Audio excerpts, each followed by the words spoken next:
In a faraway land, hidden among the hills and trees, there stood an old mansion that no one visited anymore, a place full of stories long forgotten, covered in moss, dust, and silence, its windows broken, its doors creaking, and its walls holding secrets only the wind could remember.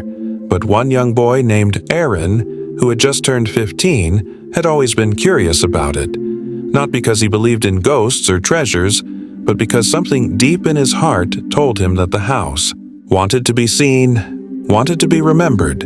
So one cloudy afternoon, while others played by the river or helped in the fields, he quietly walked down the old path that led to the house, his shoes brushing against the long grass, birds flying above, and the wind whispering through the leaves.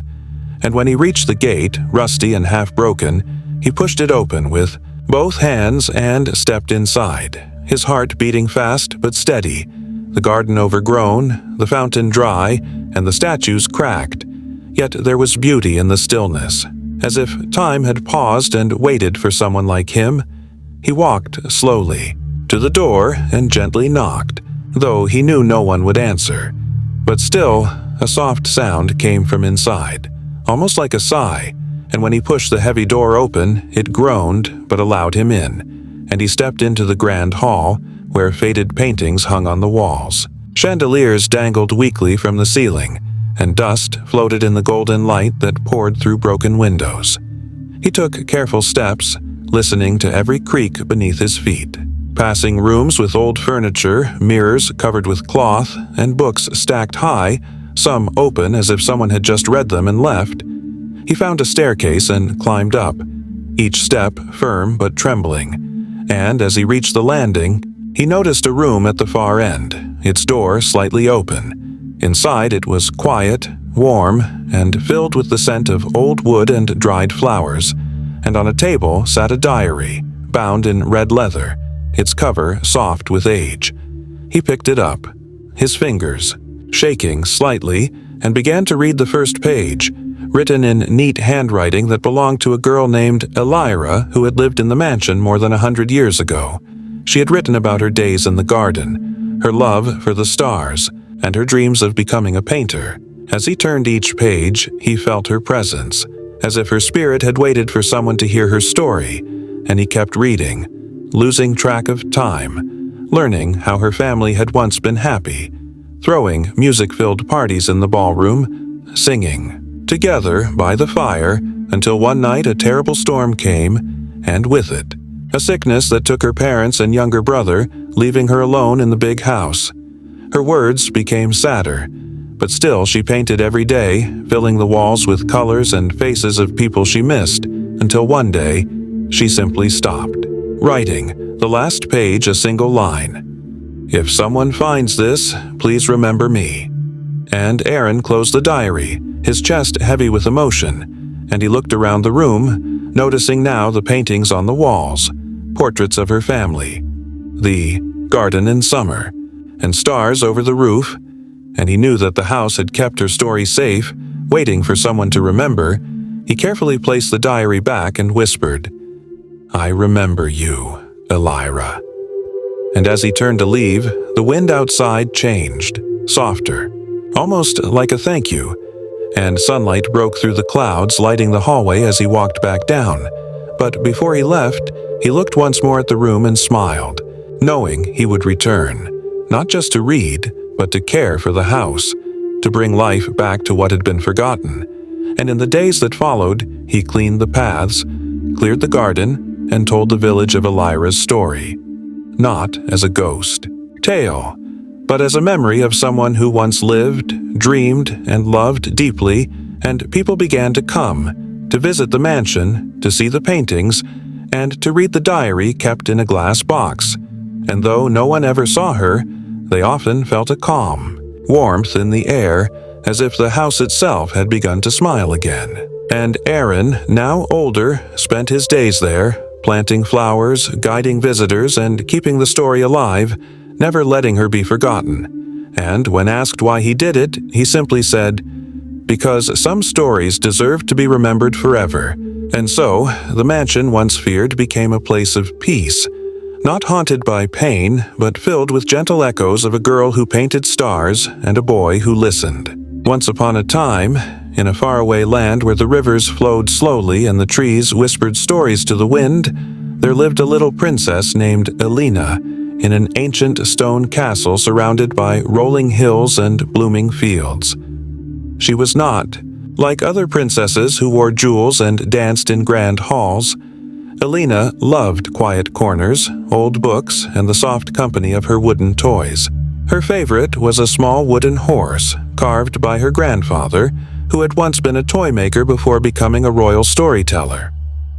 The horse had no fancy colors, only smooth brown wood with tiny wheels and a red ribbon around its neck. Elena took the horse everywhere, in the garden where butterflies flew near her nose, under the old willow tree where she read stories aloud, and into the kitchen where the cook always saved her a warm, sweet bun. Though Elena lived in a big castle, she often felt lonely. The royal halls echoed with silence, and the grown-ups were always busy with important matters. Her mother, the queen, loved her dearly but spent her days in meetings and her evenings writing letters. Her father, the king, was kind but quiet, and he often seemed lost in thought. So Elena found joy in small things: the smell of old wood, the sound of sparrows outside her window, and her wooden horse who she believed had a soul. Every night, she would whisper her dreams to it, pretending it could listen and understand. "One day," she'd say, "we'll ride far away, just you and me, and find a world full of music and magic." The wooden horse, of course, said nothing, but Elena swore its eyes gleamed just a little in the moonlight. One rainy afternoon, while exploring the storage room at the top of the castle tower, Elena found a dusty chest under a faded curtain. Inside were scrolls, tiny maps, and a worn-out book titled The Silent Kingdom. The pictures inside were of lands filled with wooden animals that moved, talked, and dreamed just like people. Elena's heart beat faster. Could it be true? Could her horse belong to such a place? That night, with the rain tapping on her window, she hugged the horse close and whispered, "If you came from that land, take me there." The next morning, she woke to find the red ribbon glowing faintly. Surprised but not scared, Elena touched it, and suddenly the whole room began to shimmer. The walls faded, the air warmed, and when she blinked, she was no longer in her castle. She stood in a glowing forest where every tree hummed and wooden animals walked gracefully across mossy paths. Birds with carved wings sang in wooden tones, and rabbits with button eyes danced between the ferns. And standing tall before her was her wooden horse, larger now, life-sized, with eyes that blinked and a voice that sounded like wind in the trees. "Welcome, princess," it said gently, bowing. Elena's heart leapt. "Where are we?" she asked. "In the Forgotten Grove, the heart of the Silent Kingdom," the horse replied. "You are the first to return in many years." The days that followed were filled with wonder. Elena met creatures of carved bark and polished stone, each with stories to share and songs to sing. She rode her wooden horse through quiet meadows, helped rebuild tiny wooden cottages, and listened to the whispers of trees older than her great-grandfather. No one there asked her to wear a crown or sit still. They only asked her to listen, learn, and laugh. At night, she rested on moss beds under lantern-like stars, feeling safe, understood, and truly loved. Time moved differently there. Though it felt like months had passed, only a few hours went by in the world she came from. When the moment came to return, Elena hugged every friend goodbye and climbed onto the horse's back. "Will I forget this place?" she asked. The horse shook its head. "Not in your heart." In a blink, she was back in her tower room. The rain had stopped, the ribbon now lay still, and the wooden horse was small once more. But something had changed. She felt braver, warmer, and not so alone. Over time, she began to tell stories to others, not about kingdoms and crowns, but about wooden creatures and magical lands where even silence sang. Children from nearby villages came to hear her tales, sitting around her like daisies around a stone. The queen noticed, and so did the king, and slowly the castle was no longer filled with silence. Laughter echoed in its halls, and warm light returned to its corners.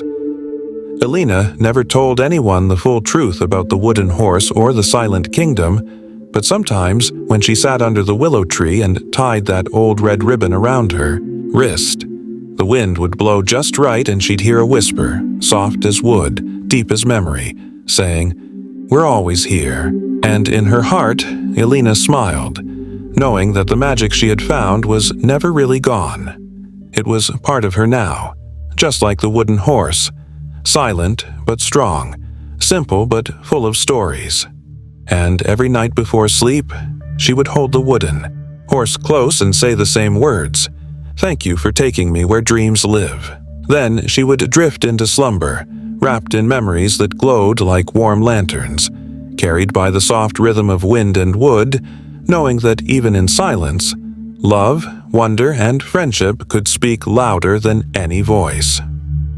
In a peaceful village, far from the noise of cities, where the air smelled of wet soil and wildflowers, there stood a small mud house at the edge of a green field. The walls were uneven but strong, built by hands that knew the rhythm of nature, and its roof was made of dried leaves tied carefully with twine. Inside this quiet home lived a little boy named Arrow, who spent his days barefoot, running through the grass, and his nights dreaming under a sky full of stars. Arrow was not a loud child. He didn't speak much, but he had a habit of humming soft tunes wherever he went. Whether he was washing his hands in the river, collecting firewood, or feeding the chickens behind the house, a gentle melody always followed him. People in the village called him the humming child, and some even believed his songs brought good weather. But Arrow didn't know about these stories. He just hummed because it made him feel safe, like the world was listening. His favorite place was a tree stump near the back of the mud house, where he would sit for hours, building shapes with twigs, watching ants carry leaves, or simply staring at the clouds. His mother, a kind woman with hands full of kindness and eyes full of old stories, often watched him from the kitchen door, smiling softly, wondering where her little boy went when he got so quiet. One evening, just before sunset, a strange thing happened. Arrow was humming near the stump when the wind shifted. It carried a new sound, a soft whistle like someone humming back. He paused and looked around, but there was no one. The field was empty, only the tall grass dancing slowly. Curious, Arrow followed the sound, stepping carefully over roots and stones. The humming grew clearer, almost playful, like a song he had known before, but forgotten. It led him to a small patch of earth near the old banyan tree, where something shimmered faintly in the fading light. He knelt down and brushed the dirt away with his fingers, uncovering a tiny, smooth stone carved with a swirl. The moment he touched it, the world seemed to pause. The breeze stopped. The birds grew quiet. Even the insects froze mid-flight. Then, from the earth, a soft glow rose up, and Arrow blinked as a shape appeared, a figure no taller than his toy. Goat, made of dust and wind, with glowing eyes and a voice that sounded like distant rain. "You heard me," it said gently. Arrow didn't run. He only tilted his head and hummed a single note. The figure smiled. "Long ago, your house was not just a home. It was a gate between this world and another, one where songs were more powerful than words. Your hum has opened the door." The being touched Arrow's forehead lightly, and suddenly the boy saw visions of the same mud house many years ago, filled with music and light, where children sang to the stars and the stars sang back. Arrow's great-grandmother, whose picture still hung above the cooking fire, was there too, playing a wooden flute under the same banyan tree. "This gift lives in you," the figure said, "but it must be used with care." Arrow nodded, not because he fully understood, but because his heart felt warm and wide as if something old had returned. From that day, Arrow's hums began to change. They became deeper, more thoughtful. Flowers bloomed faster near where he sat. Birds came closer. Even the cows walked slower when his tune drifted by. The villagers noticed. Some were afraid. Others were amazed. But Aro remained the same kind, quiet child, never using his gift for anything but peace. One afternoon, a big storm hit the village. The wind roared, the trees bent, and the sky turned dark. People ran to secure their homes, and Aro's mother called for him in panic. But he was already standing in the middle of the field, eyes closed, humming the song he had heard that first evening by the banyan tree. The wind slowed. The clouds began to drift apart. The rain fell but gently like tears of joy. The storm passed quickly, leaving behind only the smell of clean earth and a rainbow stretching over the hills. After that day, the villagers no longer called him just the humming child. They called him the child of song. Aro never asked for attention, never claimed to be special. He still helped his mother gather water and sweep the yard. He still sat on the tree stump, played with twigs, and watched the ants. But when he hummed, the world listened more carefully. His gift stayed with him as he grew, and when he became older, he taught other children to listen to the sounds around them, to the rustle of leaves, the splash of water, the buzz of bees, all parts of nature's own song. He told them, "You don't need to be loud to be heard. Even a small tune can change something big." And deep down, he believed that the earth itself had a memory, and that maybe, just maybe, the mud house had always been more than just a home. It was a living story, held together by time, love, and a boy's quiet humming. At night, as stars lit up the sky one by one, Aro would lie on his mat, the soft walls of the house holding him like a cradle, and hum a melody so soft even the wind had to lean in to hear. And somewhere beyond the clouds, beyond the trees and hills, the whisper of another world would reply, carrying his song into dreams. In a quiet village surrounded by fields and small rivers, there was a large neem tree standing tall and proud, in the middle of an open yard near an old house made of clay and bricks. This neem tree was special because it was very old, older than anyone in the village could remember. Its wide branches stretched out like open arms, giving shade to all who came near. The tree was home to many birds, squirrels, and even tiny insects that hummed softly in the warm air. Every evening, as the sun began to set and the sky turned shades of pink and orange, children from the village would gather under the neem tree to listen to stories told by an elderly man named Baba John. Baba John was a gentle soul with a long white beard and eyes full of kindness and wisdom. He had lived in the village all his life and knew many tales passed down through generations. One special story was about the magic of the neem tree itself, and how it had kept the village safe for hundreds of years. On this particular evening, a little girl named Lila sat closest to Baba John. She was only 7 years old, with big, curious eyes and soft hair tied in 2 braids. Lila loved listening to Baba John's stories more than anything else because they made her feel like she was traveling through time to faraway places. Baba John began to speak in his calm, deep voice. "Long ago, before even my grandfather was born, this neem tree was just a small sapling. But it had a secret. A sleeping spirit lived inside it, a guardian who watched over the village while everyone slept. This spirit was kind and gentle but very powerful. It would protect the villagers from bad dreams, illness, and danger, making sure peace always stayed in the village." Lila's eyes grew wide with wonder as she imagined a glowing figure resting quietly inside the tree. She felt as if she could hear soft breathing coming from the leaves above. Baba John continued. Every night, when the village lights went out, the spirit would awaken and walk through the streets, singing a silent lullaby. If anyone felt scared or sad, the spirit's song would wrap around them like a warm blanket, chasing away fear and loneliness. That is why, children, we always rest peacefully here under the neem tree. As Baba John's story drifted through the cool evening air, the first stars began to sparkle, and the children's eyes slowly grew heavy with sleep. Leela yawned softly, feeling the calmness of the story wrap around her heart. She looked up at the wide neem branches gently swaying with the breeze, and in her mind, she imagined the sleeping spirit quietly watching over her, ready to sing its lullaby as she drifted into dreams. Later that night, while the village lay silent under the dark sky, Leela dreamed of the spirit. She saw a glowing figure with soft eyes and a gentle smile walking through the village, touching the roofs of houses and whispering peace to every child and grown-up. The spirit's song was a melody of hope and love, flowing like a river through the village streets and fields. When morning came, Leela woke up with a smile on her face, feeling happy and safe. She told her mother about the dream and how the spirit had sung to her.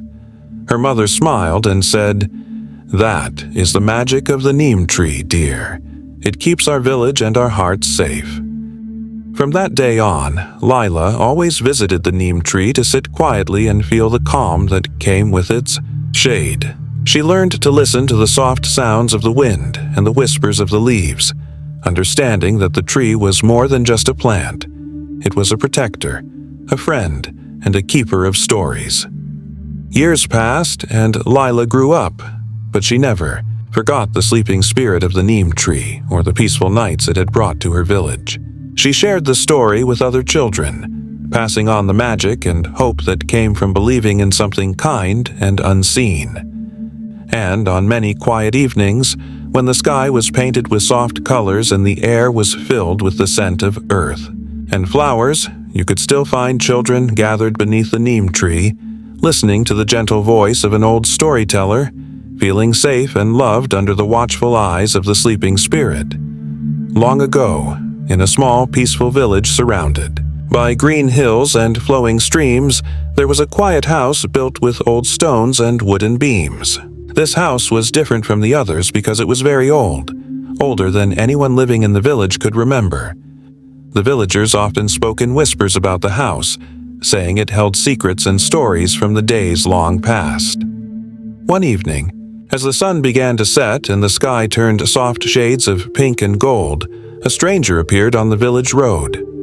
He was dressed in clothes that looked from a time long ago, simple, worn, but carefully made. His eyes were gentle, and his smile was kind but full of mystery. The villagers gathered around, curious and a little nervous, for no one had seen a traveler like this for many years. The stranger introduced himself as Ayaan, a guest from the olden times, who had come to share stories and wisdom forgotten by many. He was invited to stay in the old stone house, which had been empty for many years, and that night the whole village gathered around a warm fire near the house to listen to Ayaan's stories. As he spoke, his voice was soft and steady, carrying the weight of many years and experiences. He told of kings and queens, brave warriors, and simple villagers who had lived in the land centuries ago. He spoke of celebrations under the stars, of hardships faced with courage, and of dreams that had shaped the village's history. The children sat wide-eyed, imagining the scenes of long ago, while the elders nodded quietly, remembering their own childhood tales passed down by their grandparents. Ayaan also shared a special story about the old stone house itself. He said that it was once the home of a kind woman named Amara, who had helped everyone in the village with her healing hands and gentle heart. Amara had loved the village deeply and had planted many trees around the house to protect and care for the land. It was said that her spirit still lingered in the house and garden, watching over the people she loved.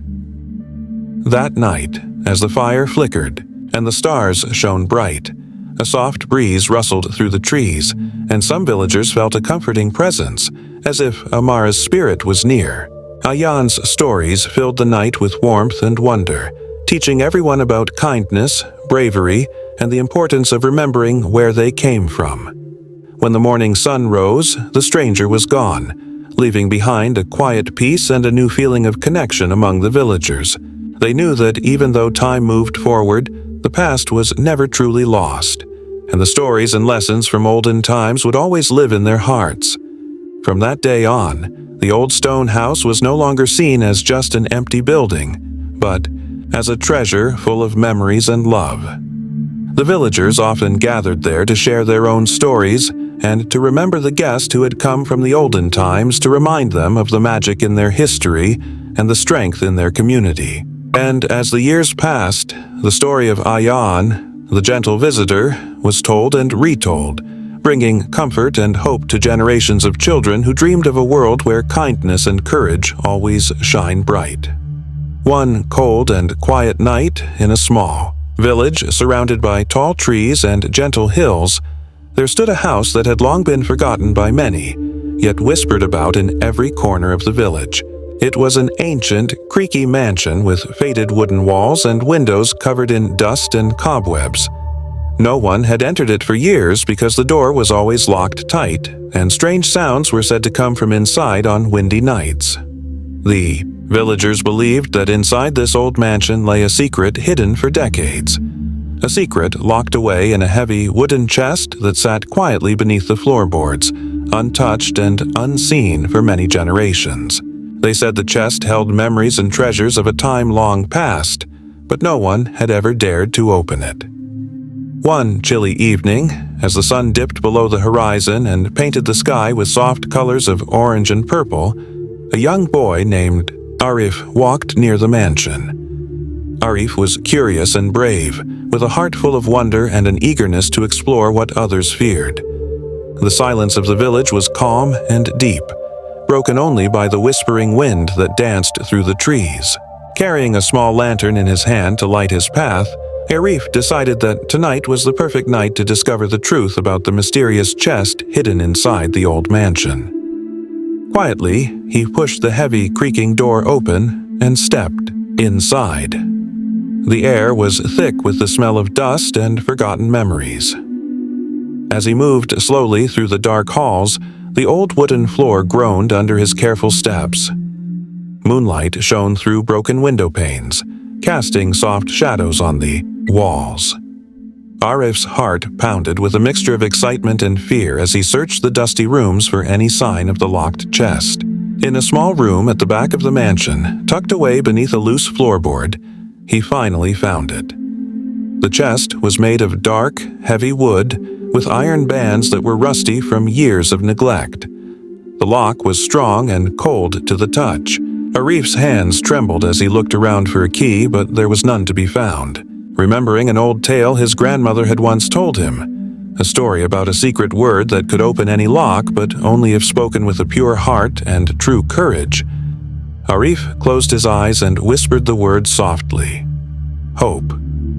To his amazement, the lock clicked open slowly as if the chest had been waiting for someone like him all along. The lid creaked as it lifted, revealing treasures covered in dust but full of meaning. Inside, there were old letters, photographs, and small precious objects from the lives of the villagers who had lived there many years ago. The letters told stories of happiness, sadness, dreams, and hardships. Stories passed down through generations, forgotten but not lost. Arif carefully read the faded words, feeling as if the people were speaking to him across time. Among the treasures was a small necklace, delicate and worn, given by a mother to her child as a symbol of love and protection. Arif felt a deep warmth in his heart and decided to bring the necklace with him, to remind everyone that love is the most valuable treasure one can have. As the night grew deeper and the stars twinkled brightly above, Arif left the mansion, carrying the chest's secrets with him.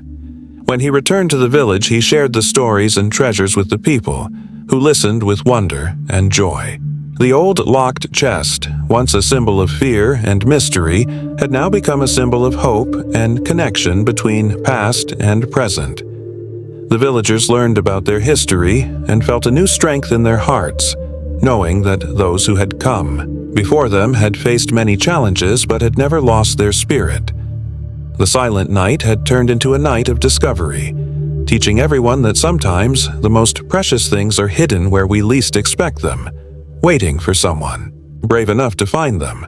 Arif's adventure became a cherished tale told to children as they drifted off to sleep, reminding them that with courage, hope, and kindness, even the darkest secrets can be unlocked, and the quietest nights can be filled with light. And so, the story of the old mansion and the locked chest lived on, inspiring generations to believe in the magic of discovery and the power of love. On a calm and peaceful afternoon in a small village, a young boy named Sammy sat beside his grandfather, under the shade of a large old banyan tree. The village was surrounded by green fields and tall trees, and the air was fresh and cool. Sammy loved spending time with his grandfather because he told the most interesting stories. These were stories from long ago, full of memories and important lessons. Today, Sammy's grandfather brought out something special from an old wooden box, a colorful kite. This kite was not new, its paper was torn and some of its strings were missing, but it was very precious to his grandfather. "This kite," he said softly, "is very special to me. I made it when I was a boy, about your age. It flew higher than any kite in the village. It taught me a lesson I never forgot." Sammy looked closely at the kite. The colors were bright but faded with time, and the edges were worn out. He was very curious to hear the story behind it. His grandfather smiled and began to tell him how things had been when he was a young boy. "When I was your age," he said, "I was full of dreams and happiness. One morning, the sky was clear and blue, and the wind was blowing just right for flying kites. I took this kite and ran across the fields. I held the string tightly in my hand and felt the kite rise higher and higher into the sky. It was the happiest moment I had felt in a long time." Sammy imagined his grandfather running happily through the green fields, the kite flying high in the bright sky. The story made him smile, but then his grandfather's voice became soft and serious. Suddenly, the kite got stuck in a tall tree. I tried to pull it down, but the string broke. The kite was left trapped among the branches, torn and broken. I sat down under the tree and felt very sad. I cried because I thought I had lost something beautiful forever. Sammy's eyes filled with sympathy. He felt how much his grandfather must have hurt, but his grandfather was not finished. He looked at Sammy kindly and said, "That broken kite taught me something very important. In life, sometimes things don't go the way we want. We face problems, loss, and pain. But even when something breaks, we can find the strength to keep going. We learn to forgive, to be patient, and to hope again." Sammy thought deeply about these words. He remembered times when he felt sad or disappointed, but how those feelings passed with time. His grandfather continued, "After that day, I made many more kites. Some flew high and some did not. Each kite taught me something new. The broken kite was my first lesson in courage and patience." Sammy felt warm inside. He hugged his grandfather tightly. He understood that the story was not just about a kite but about life itself, about holding on to hope even when things seem bad. That afternoon, as the sun slowly went down and stars started to shine, Sammy promised himself that he would be brave like his grandfather. He would never give up, even if life was sometimes hard. The next day, Sammy asked his grandfather if he could learn to make a kite. His grandfather's eyes sparkled with happiness. Together, they went to the small workshop near the house, filled with old papers, strings, and wooden sticks. "Making a kite is not easy," said his grandfather, "but it teaches you patience and care." Sammy watched carefully as his grandfather showed him how to cut the paper and tie the sticks. They worked slowly, making sure the kite was strong and balanced. After hours of hard work, the kite was ready. It was bright red with a long tail made of colorful ribbons. Sammy held the string and ran outside. The wind was gentle but steady. He felt the kite lift and soar into the sky. For the first time, Sammy felt the joy of flying a kite. It was like holding a dream on a string. Days passed, and Sammy practiced flying the kite every afternoon. Sometimes the wind was too strong, and the kite fell. Other times, the string got tangled, or the kite tore a little. But Sammy did not lose hope. He remembered his grandfather's story about the broken kite and how he had learned to be patient and strong. Each time the kite fell, Sammy fixed it carefully, learning to be gentle and calm. One evening, as the sun set and painted the sky with orange and pink colors, Sammy's kite got caught in the branches of a tall tree. His heart sank. He tried to pull the string gently, but it got stuck. He looked up at the kite hanging among the leaves, torn and still. Sammy felt a sadness like his grandfather had once felt. But then he smiled and said softly, "This is just a lesson. I will try again." Sammy went inside and found his grandfather. Together they climbed the tree carefully and took down the kite. It was a little damaged, but still beautiful. His grandfather said, "See? Even when things break, we can repair them with love and care. Life is like that too." Sammy nodded. He understood now that mistakes and problems are part of life, but they help us grow. Sometimes we feel broken, but we can always find ways to heal and fly again. That night, Sammy fell asleep thinking about the kite and his grandfather's story. He dreamed of flying high in the sky, holding his hopes and dreams tightly in his hands. The broken kite was not the end. It was the beginning of learning to be brave and never give up. Sammy's days became brighter with this new hope. He helped his friends in the village build their own kites. He shared the story of the broken kite and the lessons it taught him. Everyone listened carefully, feeling the truth in the simple words. And so, the story of the broken kite and the wise grandfather continued to live in Sammy's heart and in the hearts of those who heard it. It was a story about courage, patience, and love, the things that make life beautiful even in hard times. Once, in a quiet little village, there was a calm river that flowed gently between green fields and tall trees. Near the riverbank, two friends often met, Amina and Arif. Their friendship was old, like the roots of the trees by the river. They had known each other since they were children. Over the years, their bond grew stronger, full of trust, joy, and shared memories. Every afternoon, when the sun was soft and warm, Amina and Arif would walk along the river's edge. They talked about their dreams, their worries, and the simple things that made life special. The river was their favorite place. It was peaceful and beautiful, and they felt free there. The birds sang sweet songs and the breeze gently touched their faces. They could sit for hours, watching the water flow, feeling like nothing in the world could ever harm their friendship. One day, as they sat on the soft grass by the river, Amina said, "Do you remember the first time we met here? We were just kids, running around, laughing without a care." Arif smiled and nodded. "Yes, I remember. We shared stories and secrets, and since then, we have never been apart." Their friendship was special because they always understood each other. When one was sad, the other offered comfort. When one was happy, the other celebrated.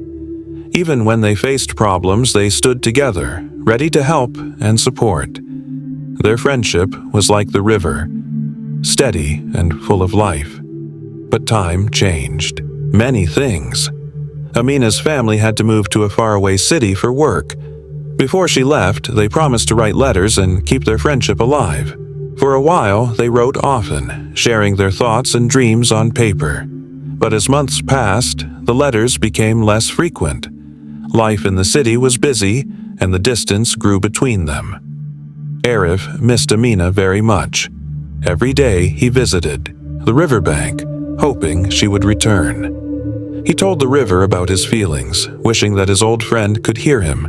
He remembered the fun times they had, catching fish, playing hide and seek, and watching the stars at night. The river was full of memories, but it felt empty without Amina. One rainy afternoon, as Arif sat alone near the water, a letter arrived. It was from Amina. His heart jumped with joy as he opened it carefully. She wrote about her new life, how different it was, and how much she missed their old friendship. She wanted to come back soon, to sit by the river again and talk like before. Arif smiled, feeling hope return. He replied quickly, telling her about the village, the river, and how he waited every day for her. The letters became a bridge, connecting their hearts across the distance. Though apart, their friendship stayed alive. After a long time, Amina finally came back to the village. On a bright morning, she stood by the riverbank and Arif saw her from afar. They ran to each other and hugged tightly as if no time had passed. Sitting on the grass, they talked for hours, sharing stories of the past and hopes for the future. The river listened quietly, its gentle flow carrying their laughter and tears. Amina and Arif learned that true friendship does not end with distance or time. It stays in the heart and grows stronger with care and love. They promised to never forget the riverbank where their friendship began and to always be there for each other, no matter where life took them. Years later, when they were grown and busy with their own lives, Amina and Arif still returned to the river. They brought their families and shared the stories of their friendship with their children. The riverbank remained a place of peace and happiness, where the old friendship lived on forever. This story reminds us all that friendships are precious gifts. They need patience, understanding, and sometimes a little hope to survive hard times. But when we hold our friends close in our hearts, they are never really far away. In a small, quiet village surrounded by fields and hills, there was a little girl named Zara. Zara loved to play outside every day. Her favorite thing in the whole world was a small clay doll her grandmother had made for her. The doll was simple but special. It had big, round eyes, tiny hands, and a smile that seemed to bring comfort and happiness. Zara carried the doll everywhere she went, to the garden, to the market, and even to bed. The clay doll was not just a toy. For Zara, it was a friend and a keeper of secrets. Whenever she felt lonely or scared, she held the doll tightly and talked to it. She told the doll about her dreams, about the stories she heard from her grandmother, and about the adventures she wished to have someday. The doll seemed to listen silently, sharing the calmness of its stillness with her. One afternoon, Zara decided to take the doll on a journey. She wanted to show it the places she loved most in the village. She walked carefully, holding the doll in her arms as she visited the old well where the water was cool and clear. She stopped by the ancient tree that had wide branches and thick leaves. She sat on the soft grass near the river and dipped her toes in the cool water, smiling as the sun shone above. As the day went on, Zara and her clay doll explored many corners of the village. They saw the bright flowers blooming in the fields, watched birds flying high in the sky, and listened to the songs of crickets in the evening. The village was full of life, colors, and sounds. Zara felt happy and peaceful. But when it was time to return home, something unexpected happened. Zara realized she had lost her clay doll somewhere during the journey. She looked around with worry and called out, "Where is my doll, my dear friend?" But there was no answer. The doll was gone. Zara's heart sank. She searched everywhere, under the tree, near the well, along the riverbank, but the little clay doll was nowhere to be found. She felt a deep sadness inside, like she had lost something very precious. Tears came to her eyes, and she sat down on the grass, feeling empty and alone. That night, Zara could not sleep. She kept thinking about the doll and the many stories she had told it. She wished she could find it again and hold it close. The next morning, she told her grandmother about the lost doll. Her grandmother listened carefully and smiled gently. "Sometimes, Zara," she said, "we lose things that we love, but the memories and feelings we shared with them stay with us forever. The journey with your doll was special because it showed how much you care and how brave you are to explore the world." Zara thought about her grandmother's words. She understood that even though the doll was lost, their adventure was not forgotten. The journey had taught her about nature, friendship, and the joy of discovery. It also taught her to be careful and to appreciate the things she loved. Days passed and Zara tried to be strong. She spent more time outside, watching the changing seasons and listening to the stories of the village elders. She met new friends and shared her tales of the clay doll and their journey. The doll became a symbol of her childhood, a reminder of innocence and imagination. One day, while walking near the river, Zara saw something shining in the grass. She ran closer and found a small piece of clay shaped like a tiny hand. It was a part of her lost doll. Her heart filled with hope. She picked up the piece carefully and decided to visit the village potter, who was known for his skill in shaping clay. The potter welcomed Zara warmly and listened to her story. He promised to help her repair the doll or even make a new one like it. Over several days, Zara visited the potter's workshop, watching as he shaped the clay with care and skill. Slowly, a new doll took form, similar to the one she had lost, but with its own unique beauty. When the new doll was ready, Zara felt a mix of happiness and nostalgia. She hugged it tightly and whispered, "Thank you for coming back to me." The new doll was not the same as the old one, but it carried the spirit of their journey and the love Zara had for it. Zara learned that sometimes losing something can lead to new beginnings. The forgotten journey with the clay doll was never truly lost. It was kept alive in her heart and in the stories she shared. The doll was a symbol of hope, resilience, and the magic found in small things. From that day forward, Zara and her new clay doll continued to explore the village together. They discovered new places, met new friends, and made more memories. The river, the fields, the old tree, and the village were all part of their story. Zara understood that life is full of adventures, some joyful and some sad, but each one teaches us something valuable. The clay doll reminded her to cherish every moment, to hold on to kindness, and to never forget the simple joys of childhood. The journey might change, but the heart remembers, and that is what truly matters. In a small village, there was an old street that everyone called the Old Street. It was very quiet and calm. The street was lined with small houses made of stone and wood. Long ago, this street was full of life. Children played there, neighbors talked to each other, and lanterns lit up the path at night.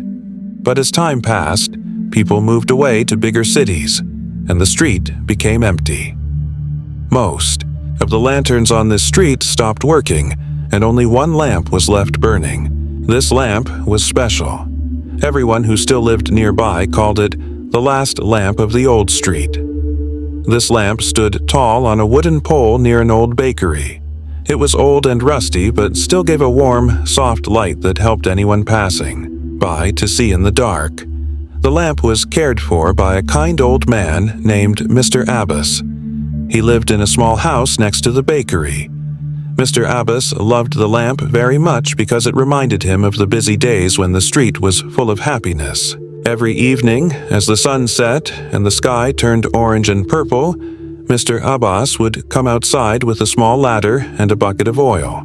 He carefully cleaned the lamp's glass and filled the oil to keep the light burning bright. He believed that as long as the lamp was shining, the spirit of the old street would live on. One evening, a little girl named Amina came walking down the street. She was new to the village and had never seen the old lamp before. She watched as Mr. Abbas climbed his ladder and carefully tended to the lamp. Curious, she asked, "Why do you take care of this old lamp when the street is so quiet and empty?" Mr. Abbas smiled and said, "This lamp is more than just a light. It holds the memories of our village. The laughter, the stories, and the friendships. It keeps the past alive for those who remember and those who will come to know." Amina thought about his words. She looked at the soft glow of the lamp that brightened the dark street and felt a warm feeling inside. She decided to visit the old street every evening to watch the lamp and listen to Mr. Abbas's stories about the village's past. As days turned into weeks, Amina and Mr. Abbas became friends. He told her about the children who once played tag under the moonlight, the old baker who made bread with love, and the families who gathered for celebrations near the lamp. He spoke of how the lamp had guided lost travelers and had been a silent witness to many moments of joy and sorrow. One night, a strong storm came. The wind howled loudly, and the rain poured down heavily. The village was dark because the power had gone out.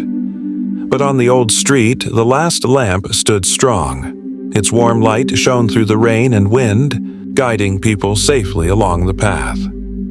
Amina held her small lantern close, feeling grateful for the old lamp's steady glow. The next morning, after the storm had passed, the villagers came out to see the damage. Many trees had fallen, and some houses had leaks, but the old street looked peaceful. The last lamp still stood on its pole, shining softly in the morning light. People smiled as they saw it and remembered the stories Mr. Abbas had shared. From that day, more villagers returned to the old street. They began to clean their homes and fix the gardens. The bakery reopened, and children started to play again. The lamp became a symbol of hope and a new beginning for the village. Amina, now a little older, still visited Mr. Abbas every evening. Together, they kept the lamp shining, reminding everyone that even in quiet, forgotten places, there is light and life waiting to return. The story of the last lamp teaches us that small things can have great meaning. It reminds us to care for our history and to hold on to hope even when things seem dark. The lamp's glow shows that love, memories, and kindness can light the way through the hardest times. And sometimes, the smallest light can bring a whole community back to life.